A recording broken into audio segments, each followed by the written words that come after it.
보실 하나님 말씀은 누가복음 20장 41절부터 47절입니다. 누가복음 20장 41절부터 47절까지 말씀 보겠습니다. 예수께서 그들에게 이르시되 사람들이 어찌하여 그리스도를 다윗의 자손이라 하느냐 시편의 다윗이 친히 말하였으되 주께서 내 주께 이르시되 내가 내 원수를 내 발등상으로 삼을 때까지 내 우편에 앉았으라 하셨도다 하였느니라. 그런즉 다윗이 그리스도를 주라 칭하였으니 어찌 그의 자손이 되겠느냐 하시니라. 모든 백성이 들을 때 예수께서 그 제자들에게 이르시되 긴 옷을 입고 다니는 것을 원하며 시장에서 문안받는 것과 회당의 높은 자리와 잔치의 윗자리를 좋아하는 서기관들을 삼가라. 그들은 과부의 가산을 삼키며 외식으로 길게 기도하니 그들이 더 엄중한 심판을 받으리라 하시니라. 아멘. 오늘은 예수님을 구원자와 삶의 주인으로 모셔라. 예수님을 구원자와 삶의 주인으로 모셔라 라는 제목으로 하나님의 말씀을 보겠습니다. 성전에서 계속되는 유대 종교 지도자들의 집요하고도 공격적인 질문에 대해 대답하시던 주님은 이제 반대로 그들을 향해 질문을 하십니다. 이렇게 적극적으로 질문을 하시는 이유는 자신이 성경에서 말하는 진정한 메시아이심을 예수님이 확실히 보여주기 위함이죠. 그 질문의 내용이 41절서부터 44절의 내용입니다. 예수님은 시편 110편 1절을 인용하시면서 어찌하여 그리스도가 다윗의 자손에 불과하기만 할 수 있느냐라고 질문하시는 겁니다. 시편 110편 1절을 보면 여호와께서 내 주에게 말씀하시기를 내가 내 원수들로 내 발판이 되게 하기까지 너는 내 오른쪽에 앉아 있으라 하셨도다라고 기록되어져 있죠.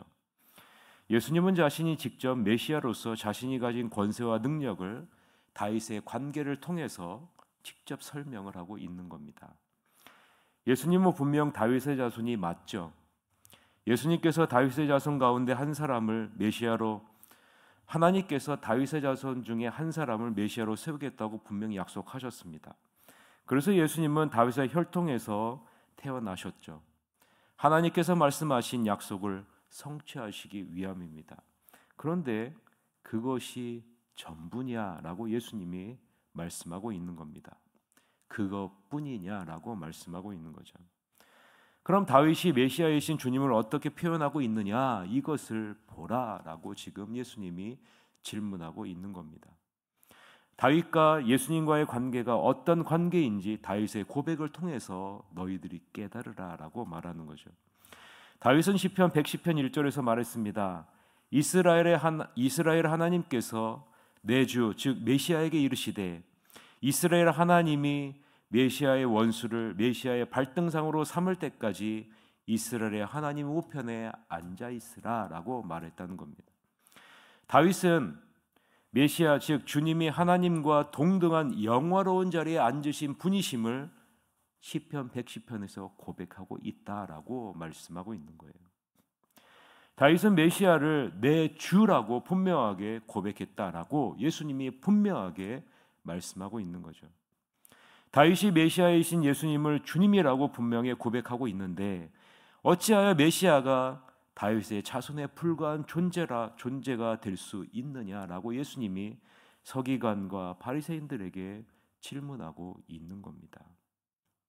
예수님은 메시아는 다윗의 왕과 같은 후손일 것이라는 당시의 일반적인 견해가 잘못되었다라고 지적을 하고 있는 거죠. 메시아는 사실 조상 다윗보다 더 크신 분이라고 말씀하고 있는 겁니다.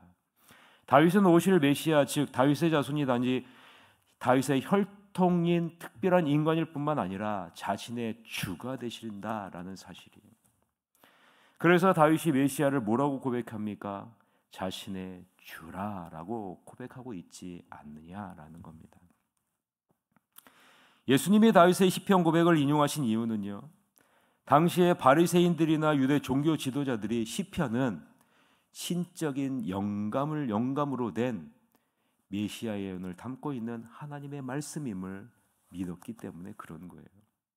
너희들이 신적 영감으로 기록된 말씀으로 너희가 이것을 받고 있는데 다윗은 메시아이신 주님을 자신의 주라고 고백하고 있는데 너희는 왜 단지 육체적인 다윗의 혈통으로만 보고 있느냐라고 지적을 하고 있는 거죠. 로마서 1장 3절서부터 4절을 보면 바울은 뭐라고 고백하고 있습니까? 바울은 다음과 같이 고백하죠. 그의 아들에 관하여 말하면 육신으로는 다윗의 혈통에서 나셨고 성결의 영으로는 죽은 자들 가운데 부활하사 능력으로 하나님의 아들로 선포되셨으니 곧 우리 주 예수 그리스도시니라 라고 말씀하고 있죠. 성결의 영으로 하나님의 아들이 되시고 만민의 주가 되시는 분이시다 라고 바울이 고백하고 있죠. 마찬가지로 다윗도 동일하게 고백하고 있는 겁니다. 예수님은 말씀하시죠. 왜 너희는 다윗을 믿으면서 시편을 믿으면서 왜 다윗과 같은 고백은 하지 않느냐라고 말씀하고 있는 거예요. 메시아는 단지 다윗의 혈통으로만 오시는 분이 아니라는 거죠. 다윗과는 비교할 수 없는 신적인 권세를 지니신 만민의 주인으로 오시는 분이시다라고 말씀하고 있는 겁니다. 예수님은 잘못된 메시아관을 갖고 있는 바리새인과 서기관들을 질타하시며 자신이 누구인지를 너희는 확실히 알라라고 말씀하고 있는 겁니다. 이에 예수님은 시선을 이제 바리새인과 서기관에서 제자들에게 돌립니다. 시선을 돌려요. 그리고 다음과 같이 말씀하십니다. 너희는 서기관과 바리새인과 같은 외식을 경계하라. 경계하라. 45절서부터 47절인데요. 같이 한번 읽어봅시다. 모든 백성이 들을 때 예수께서 그 제자들에게 이르시되 긴 옷을 입고 다니는 것을 원하며 시장에서 문안받는 것과 회당의 높은 자리와 잔치의 윗자리를 좋아하는 서기관들을 삼가라. 그들은 과부의 가산을 삼키며 외식으로 길게 기도하니 그들이 더 엄중한 심판을 받으리라 하시니라 라고 말하고 있죠. 서기관과 바리새인들은 여전히 예수님을 자신의 주로 인정하지 않고 자신이 염원했던 그리스도보다 자신을 더 드러내는 삶을 살고 있다라고 예수님이 말씀하고 있는 거예요. 그런데 왜 예수님은 시선을 제자들에게 돌려서 이 말씀을 하실까요? 여러분 한번 생각해 보세요. 서기관과 바리새인들에게 잘못된 메시아관을 지적하고 그들의 외식을 지적해야 되는데 왜 그 외식을 지적할 때는 제자들을 향해 그 시선을 돌려서 제자들에게 그 얘기를 할까요? 그것은 제자들의 마음에도 바리새인과 서기관과 같이 사람들에게서 자신을 높이려고 하는 그 마음이 있음을 알고 계셨기 때문입니다. 예수님은 제자들의 마음 가운데 숨겨진 서기관과 바리새인들의 위선과 교만을 보고 계셨기 때문입니다. 실제로 이러한 가르침을 받은 지 며칠 못 되어 제자들은 어떤 논쟁을 벌였을까요? 여러분이 잘 알고 있는 누가 더 크냐, 누가 더 크냐, 세속적 욕망이 가득한 논쟁을 한 것을 우리가 알 수 있죠. 누가복음 22장 24절에서부터 27절에 보면 그 내용이 나옵니다. 또 그들 사이에 그중 누가 크냐 하는 다툼이 난지라 예수께서 이르시되 이방인의 임금들은 그들을 주관하며 그 집권자들은 은인이라 칭함을 받으나 너희는 그렇지 않을지니 너희 중에 큰 자는 젊은 자와 같고 다스리는 자는 섬기는 자와 같을지니라. 앉아서 먹는 자가 크냐 섬기는 자가 크냐 앉아서 먹는 자가 아니냐 그러나 나는 섬기는 자로 너희 중에 있노라 라고 말씀하죠.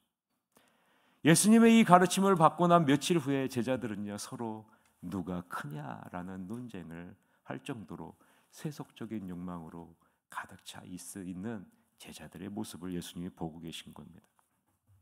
예수님의 마음이 느껴지십니까? 예수님은 서기관과 바리새인들의 위선과 교만 그리고 자기 중심적인 신앙생활을 예를 들어서 지금 제자들의 그 마음을 책망하고 있는 겁니다. 너희는 서기관과 바리새인들과 별반 다를 것이 없는 존재라라는 말이죠. 제자들의 마음속에 잠재되어 있는 위선과 교만, 그리고 자기 중심적인 것을 깨닫고 그 마음을 따라가지 말라라고 경계하라라고 말씀하고 있는 겁니다.